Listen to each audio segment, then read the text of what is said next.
네, 안녕하십니까. 제 이름은 강경태라고 합니다. 여러분들하고 재경관리사 원가관리 얘기를 강의할 건데요.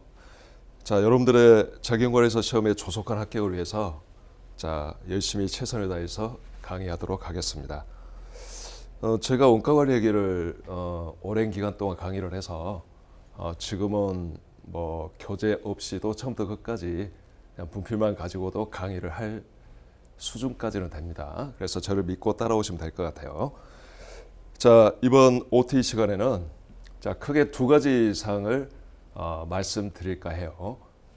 자, 재경관리사 시험이라는 게 뭐냐, 이거에 대해서는 여러분들이 잘 아실 거라고 보고 그냥 패스하도록 하겠습니다. 자, 그리고 두 가지 사항이 뭐냐. 자, 첫째, 재경관리사 시험에서 원가관리회계의 특징. 자, 둘째는 원가관리회계란 무엇인가, 즉 과목 소개를 하겠다는 거죠. 자, 그러면 먼저 첫 번째 특징부터 언급을 하도록 할게요. 자, 재경관리사 시험에서 원가관리회계란, 원가관리회계의 특징이란 무엇이냐라는 거죠. 자, 그 특징의 첫 번째는 낯설다는 거예요.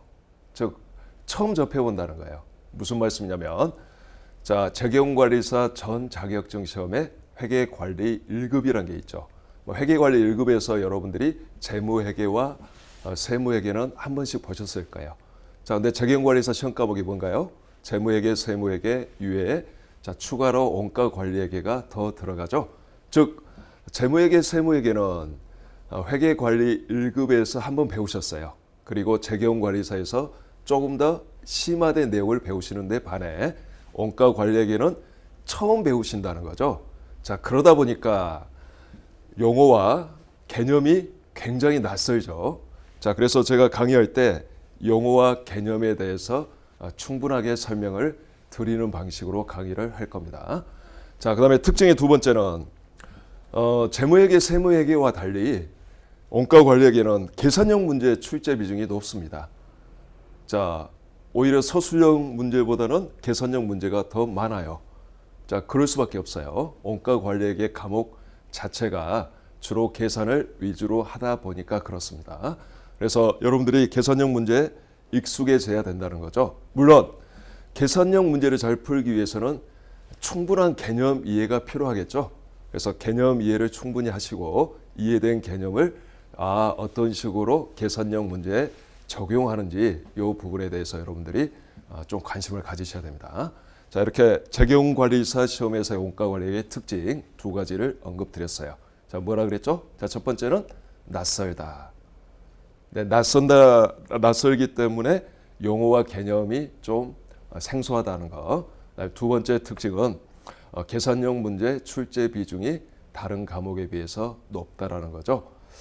자, 그래서 많은 사람들이 재경관리사 시험이 세 과목을 한꺼번에 시험을 보잖아요.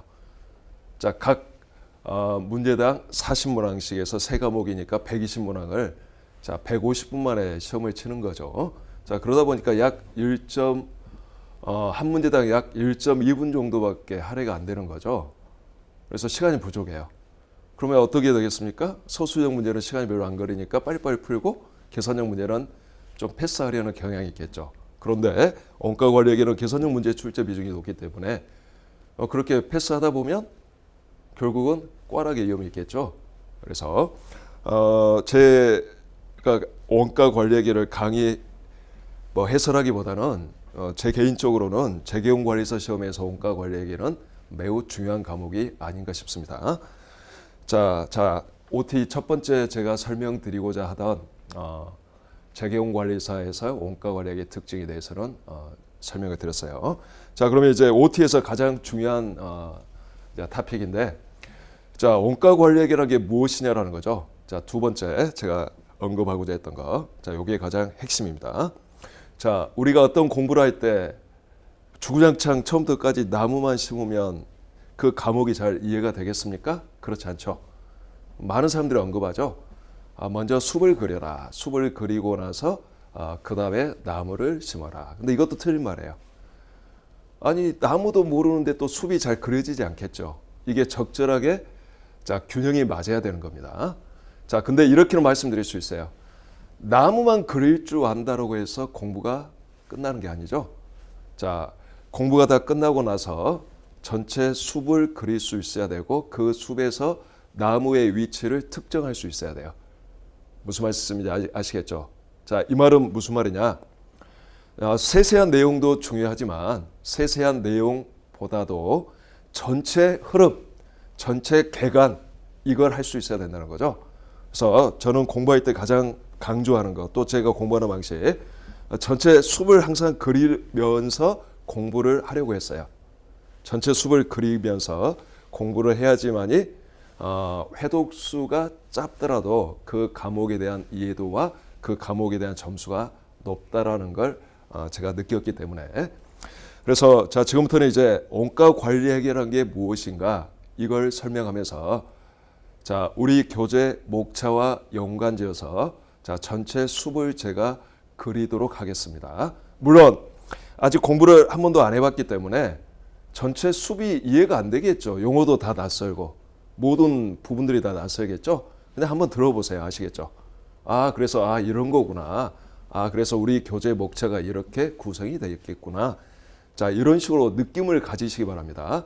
그리고 나서 처음부터까지 다 공부한 다음에 맨 마지막까지 다 마무리 지은 다음에 이 OT 시간으로 다시 넘어와서 자, 전체 숲을 그리는 이 부분만 다시 한번 들으시기 바랍니다.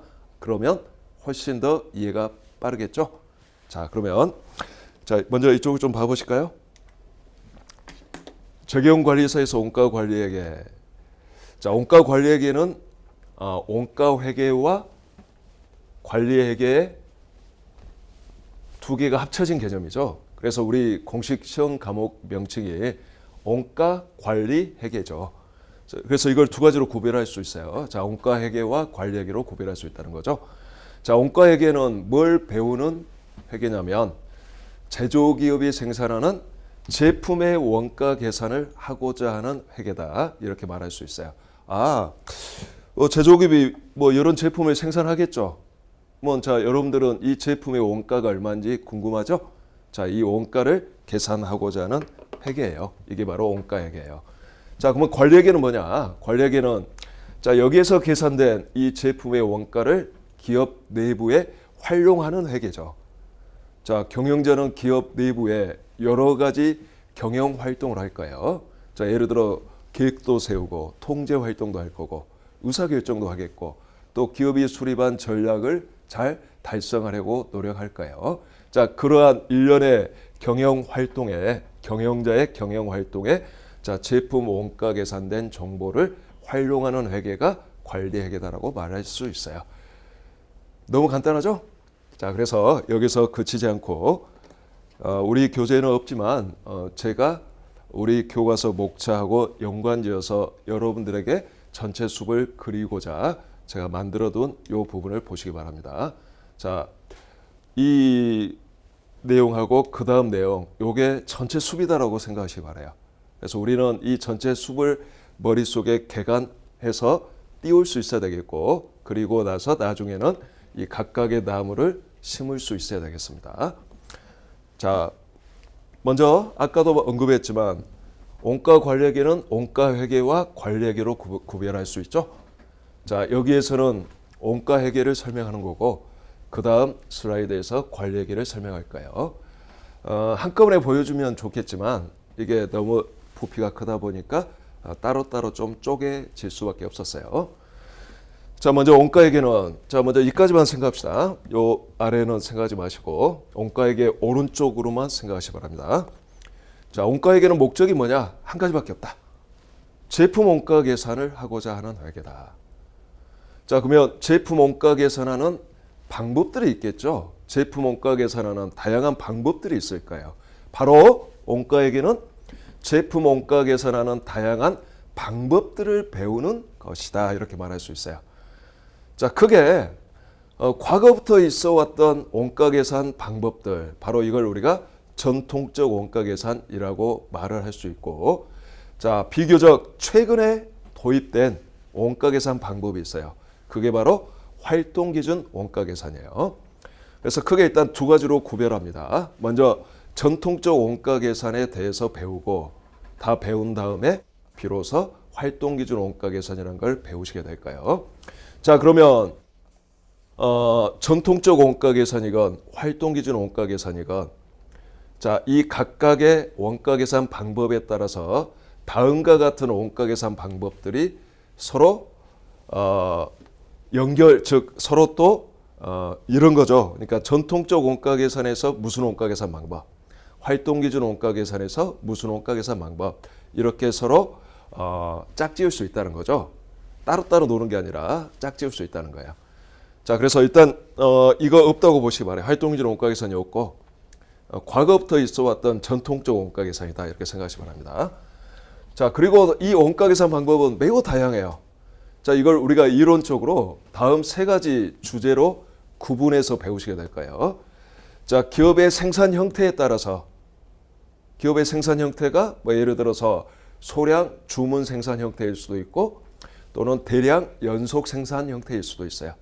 자, 생산 형태에 따라서 자, 크게 개별 원가 계산 방법과 종합 원가 계산 방법으로 구별할 수 있다라는 거. 자, 즉 개별적으로 원가를 계산한다, 종합에서 원가를 계산한다, 이런 내용입니다. 자, 그래서 생산 형태에 따라서 개별 원가 계산, 종합 원가 계산으로 구분할 수 있고, 자, 이것들을 우리가 2장에서 배우시게 될 거예요. 자, 우리 목차를 잠깐 여러분들이 펼쳐보시기 바랍니다. 교재 목차. 여기 교재 앞쪽에 목차 나와 있죠? 자, 목차하고 연결 지어 보시면 먼저 1장에서는 원가 관리에게 공부에 필요한 기본 개념들 또 기본 용어들을 익히시게 될 거예요. 그리고 2장에서 자, 생산 형태에 따라서 개별 원가 계산, 종합 원가 계산이라는 걸 배우시게 됩니다. 물론 특별한 언급은 없지만 전통적 원가 계산에 따른 개별 원가 계산, 종합 원가 계산을 배운다, 이렇게 알아두시기 바라요. 자, 그다음에 제품의 원가를 자, 어떻게 측정할래? 원가를 어떻게 측정할래? 크게 두 가지 방식이 있겠죠. 하나는 1년 다 경과하고, 즉 사후적으로 자, 실제 원가로 측정하는 방식이 있을 거고, 자, 실제 원가 계산, 실제 원가로 측정한다는 거죠. 자, 근데 이 실제 원가로 측정하다 보면 어떻게 되겠어요? 원가 계산이 매우 지연되겠죠. 너무 늦어지겠죠. 자, 그런 문제를 피하기 위해서 자, 사전에 미리 원가를 측정하는 방법을 정해놓은 게 있다는 거죠. 크게 두 가지가 있어요. 하나는 정상원가 계산, 자, 정상원가로 측정한다는 거고, 또 하나는 표준원가 계산, 표준원가로 측정한다는 거예요. 그래서 원가를, 제품의 원가를 어떻게 측정할래 여부에 따라 자, 크게 세 가지로 구분되어진다. 자, 실제 원가 계산, 정상원가 계산, 표준원가 계산, 이렇게 구별할 수 있다. 자, 근데 실제 원가 계산은 따로 배우지 않아요. 왜? 우리가 이미 배웠어요. 2장에서 개별 원가 계산, 종합 원가 계산을 공부할 때 당연히 암묵적으로 실제 원가 계산에 의한 개별 원가 계산, 종합 원가 계산을 배웠다는 거죠. 이해됐죠? 자, 그래서 3장에서는 실제 원가 계산이 아닌 사전에 미리 정해놓은 측정 방법으로 원가를 계산하는 정상 원가 계산, 표준 원가 계산이라는 걸 배우시게 될 겁니다. 자, 그리고 자, 2020년 자, 이후에 이제 이 정상 원가 계산이라는 게 처음으로 재경관리사 원가 관리에게 자, 도입이 됐습니다. 2019년까지는 이 정상 원가 계산이라는 걸 여러분들이 배우지 않으셨을 거예요. 이렇게 설명드릴 수 있어요. 자, 마지막으로 이제 원가 계산 방법 구분. 자, 제품의 원가를 어떤 원가로 구성할래? 자, 제품의 원가를 뭐 제조와 관련된 모든 원가를 전부 그냥 제품의 원가라고 볼래? 아니면 그 중에 일부만 볼래?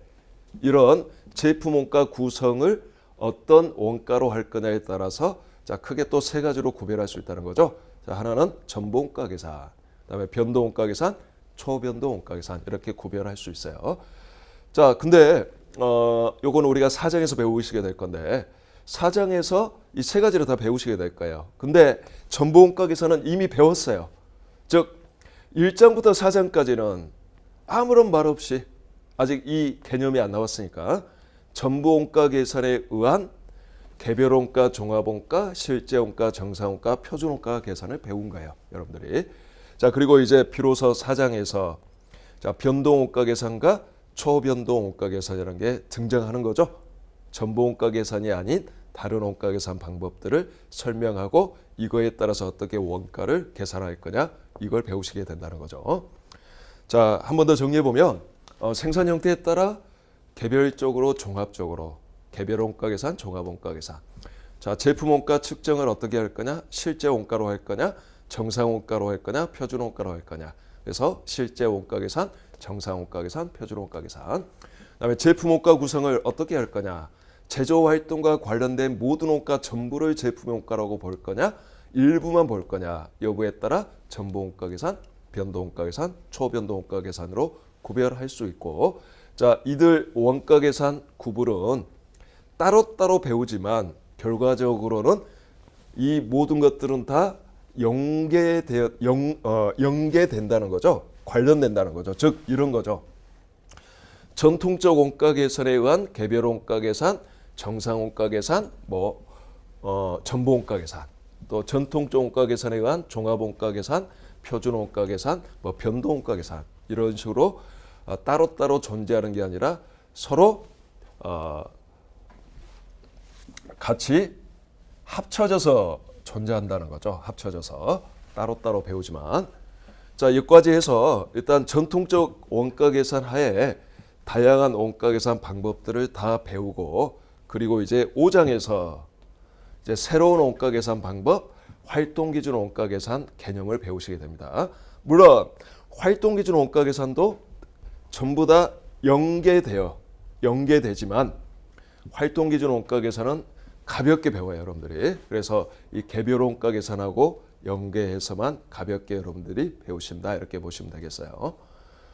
자, 여기까지 해서 이제 우리가 원가 얘기를 다 마무리했죠. 여기까지 배웠으면 제품의 원가 계산의 방법들이 이렇게 다양하구나. 총 몇 가지 방법이 있을 수 있어 보여요. 자, 일단 예전부터 있었냐? 최근에 등장했냐? 2가지. 생산 형태에 따라서 2가지. 그리고 측정 방법에 따라서 3가지. 그리고 구성 방법에 따라서 3가지. 자, 이렇게 곱하면 36가지죠. 즉 따로따로 이렇게 5장까지 배우면 여러분들이 총 36가지 방법을 배우시게 된 것과 똑같아요. 무슨 말씀인지 아시겠죠? 물론 공부할 때는 이 결합 관계까지는 신경 안 쓰셔도 되겠습니다. 자, 우리가 자격증 시험에서 회계관리 2급, 1급, 그 다음에 재경관리사가 있죠. 그래서 재경관리사 시험이 가장 어려운 시험입니다.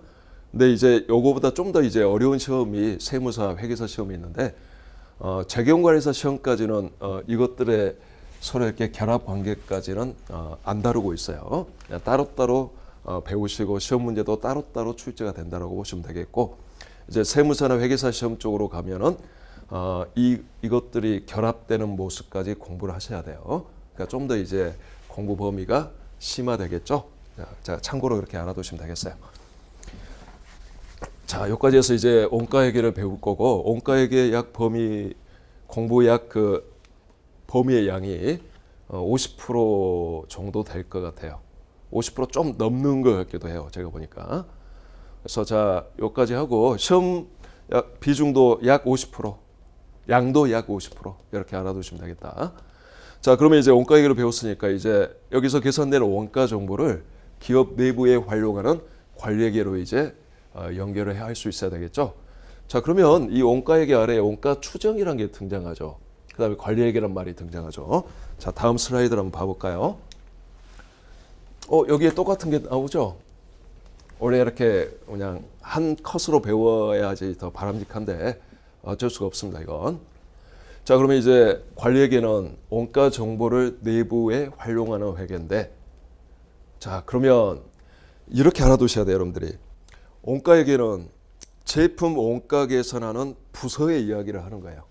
제품 원가 계산하는 원가 계산 부서장 입장이라고 보시면 되겠고, 자, 이 관리회계는 누구 관점이냐? 경영자 관점이다. 최고 경영자, 중간 관리자, 이런 경영자 관리자 관점이다. 그래서 경영자 관점에서 생각해 봅시다. 경영자 관점에서 제품 원가 계산 정보를 어디에 활용할 하고자 하겠습니까? 경영자가 관심 있어 하는 게 뭐예요? 자, 크게는 두 가지죠. 즉, 경영자는 수시로 계획 세우고 실행에 옮긴 다음에 어떤 통제 활동을 수행할 거예요. 자, 통제란 것은 내가 수립한 계획대로 잘 실행이 됐는가를 보고자 하는 일련의 과정을 말하는데, 즉 계획과 통제에 대해서 관심이 있어요. 여러분도 공부 계획 세우고 공부 계획만큼 잘 달성했는지 뭐 통제 활동을 수행하죠? 마찬가지예요. 계획과 통제. 그다음에 의사결정에 관심이 있어요. 여러분도 의사결정 수시로 하죠. 뭐 오늘 오후에는 어떤 과목을 공부하지? 아니면 어떤 과목에 좀 더 중점을 둬서 전략 과목으로 삼을 건지 의사결정하죠. 마찬가지예요. 경영자도 의사결정이 굉장히 중요하죠. 그래서 계획과 통제, 의사결정. 이게 일단 경영자의 화두예요. 그래서 여기까지는 예전부터 있어 왔던 관리액의 내용입니다. 그래서 여기까지를 우리가 전통적 관리액이다라고 구분해서 말할 수 있어요. 즉 예전부터 지금까지 존재해 왔었던 관리액의 중요 테마다. 계획과 통제, 의사결정. 근데 이제 최근에 이거 이외에 원가를 절감한다든가 또는 원가 계산을 좀 다른 각도에서 생각한다든가 그래서 원가를 잘 관리한다든가 그런 사고가 등장하게 됐어요. 바로 최신관리회계라는 거죠. 그래서 이 최신관리회계는 전략과 기업이 수립한 전략과 연계하여 원가 절감, 품질에 대한 관리, 또 시간에 대한 단축 뭐 그런 내용들이 나오게 됩니다. 그래서 자 이렇게 알아둡시다. 계획과 통제 의사결정, 전통적 관리회계, 그다음에 비교해서 최신 관리회계 이렇게 구별할 수 있다. 자 그러면 잘 생각을 해볼까요? 계획을 세운다. 과거에 대한 계획 세우는 거 없죠? 이미 지나버렸죠? 끝났죠? 미래에 대한 계획을 세우는 거예요. 의사결정한다. 미래에 대한 선택을 하는 거예요. 전부 다 미래에 대한 이야기입니다. 그렇죠. 대부분. 물론 통제는 미래에 대한 이야기는 아니죠. 자, 시간이 지나고 나서 당초 수립한 계획과 실제 결과를 비교하는 거니까. 어쨌든 계획과 의사결정은 미래에 대한 이야기죠. 자, 그런데 우리가 원가회계에서 제품 원가 계산 정보는 과거에 생산한 제품에 대한 원가 정보죠. 과거 원가란 말이죠. 과거 원가를 그대로 활용할 수는 없겠죠. 그러죠? 그래서 뭐가 필요하냐? 과거 원가를 토대로 미래 원가를 예측, 예상, 다른 말로 추정할 필요가 있다는 거죠. 미래 원가를 추정해서 자, 이 추정치를 가지고 계획을 세우는 데 활용하고 의사결정하는 데 활용할 필요가 있겠죠. 자, 그래서 원가회계에서 곧바로 관리회계로 넘어가지 않고 그 중간에 뭐가 끼어 있냐면 원가 추정이라는 탑이 끼어 있다는 거죠. 원가를 추정해서 이 추정된 원가를 가지고 관리회계에서 활용하자는 거죠. 자, 2019년까지는 원가 추정 토픽이 없었어요. 우리 교재. 근데 2020년 교재부터 자, 이것도 새롭게 도입된 내용이 되겠습니다. 원가 추정. 그래서 원가를 먼저 추정하는 걸 6장 제일 첫 번째 배웁니다. 뭐 이제 추정한 다음에 자, 이제 계획과 통제부터 배워요. 6장에서는 계획과 통제, 7장에서는 의사결정, 8장에서는 최신 관리회계를 배웁니다. 제가 왜 이렇게 개관을 자신감 있게 설명할 수 있냐면 이게 제가 원래부터 갖고 있는 원가 관리회계 개관이에요. 그리고 이 재경관리사 책이 제가 가지고 있는 거랑 똑같게 기술이 됐어요. 똑같게. 자, 어쨌든 봅시다. 계획과 통제 보면 계획과 통제는 고민할 필요 없습니다. 자, 다음 세 가지 말로 축약할 수 있습니다. 자, plan, do, see 이렇게 축약할 수 있어요. plan, do, see. 계획 세운다, 실행에 옮긴다. see, 평가한다는 거죠. 성과 평가한다는 거죠. 당초 계획과 실제 결과를 상호 비교한다는 거예요. 자, 따라서 한번 해볼까요? plan, do, see. 계획과 통제. 자, plan 두 가지 배웁니다. 자, 원가 조합도 이익 분석이라는 자, CVP 분석과 그다음에 예산이란 말은 많이 들어보셨죠? 우리 국가도 예산을 세우고 기업도 예산을 세우고 우리 가정도 예산을 세우고 여러분도 예산을 세우죠. 그래서 예산 자체가 계획을 세우는 행위죠. 그래서 CVP 분석과 예산이라는 걸 토대로 배우게 될 겁니다. 자, 순차적으로 원가 추정, 그다음에 CVP 분석, 예상. CVP 분석 굉장히 중요하지만 아직 무슨 말인지 모르셔도 될 거예요. 이런 건 나무예요. 6장에서 여러분들이 배우시면 됩니다. 자, 6장의 목차를 보시면 알까요? 자, 목차를 보시면 1번 원가 추정, 2번 원가 조업도 이익 분석, 3번 예산 순서대로 나와 있죠. 그다음에 2 실행에 옮긴다. 이건 특별한 이론 없어요. 그냥 열심히 잘하면 됩니다. 그다음에 성과 평가, C 성과를 평가하는 거죠. 그래서 크게 두 가지로 구별해서 배워요. 하나는 책임 회계 제도와 성과 평가라는 거 배우고, 여기서는 주로 이론적인 걸 배웁니다. 성과 평가의 이론적인 걸 배우고, 그다음에 분권화와 성과 평가에서 구체적으로 성과 평가는 방법들을 배우시게 될 거예요. 이거 중요합니다. 이것도. 그래서 쭉 계획과 통제 끝난 다음에 이제 의사결정으로 넘어가서, 자, 의사결정은 크게 의사결정에 내가 어떤 의사결정을 했다. 그럼 어떤 효과가 발생하겠죠. 이 효과가 발생하는, 즉 효과가 끝나는 시간이 1년 이하일 수도 있고 1년을 초과할 수도 있죠. 자, 의사결정의 효과가 끝나는 기간이 1년 이하면 단기 의사결정이라고 말하고, 1년을 초과하면 장기 의사결정이라고 말을 해요. 자, 현실적으로는 장기 의사결정이 더 중요하겠죠. 왜? 오랜 기간 동안 영향을 미치기 때문이죠. 자, 그러나 시험은 똑같아요. 시험은 오히려 단기 의사결정이 더 중요합니다.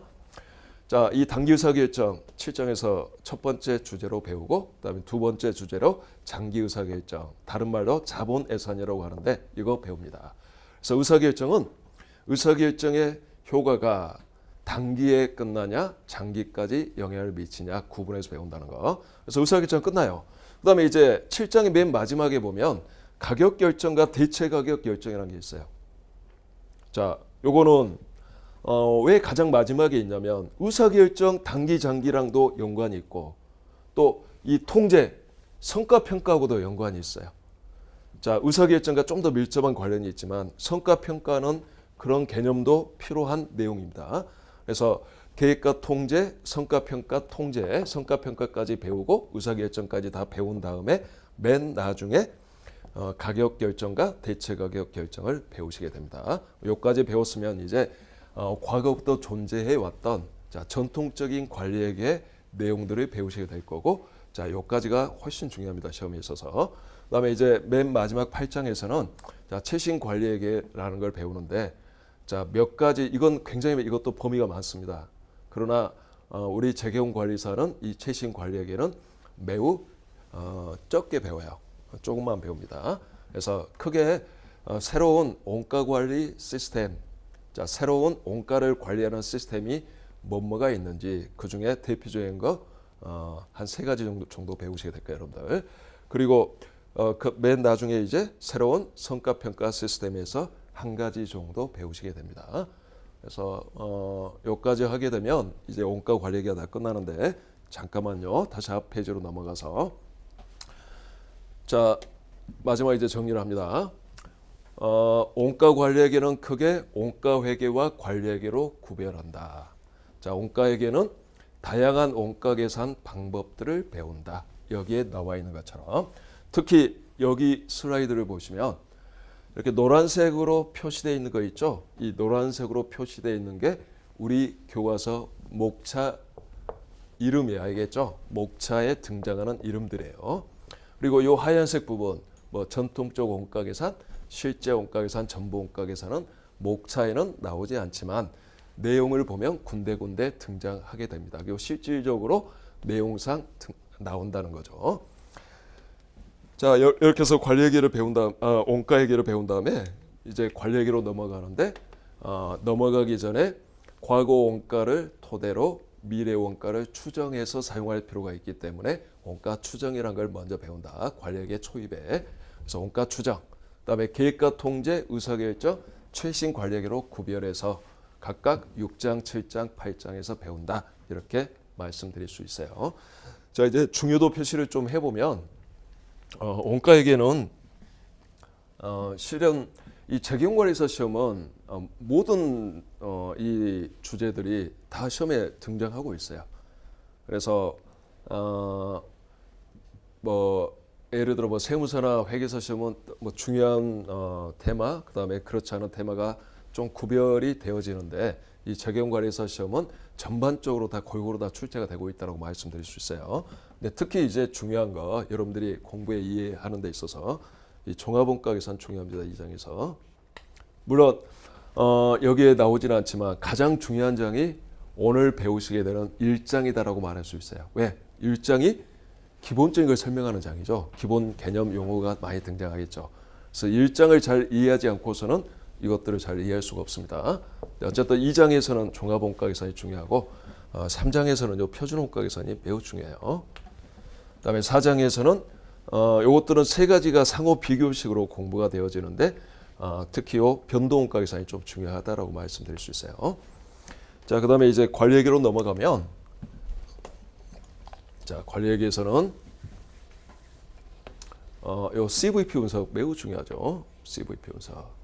그다음에 분권화와 성과평가 중요합니다. 그다음에 단기 의사결정 중요해요. 그다음에 장기 의사결정도 시험에 잘 나와요.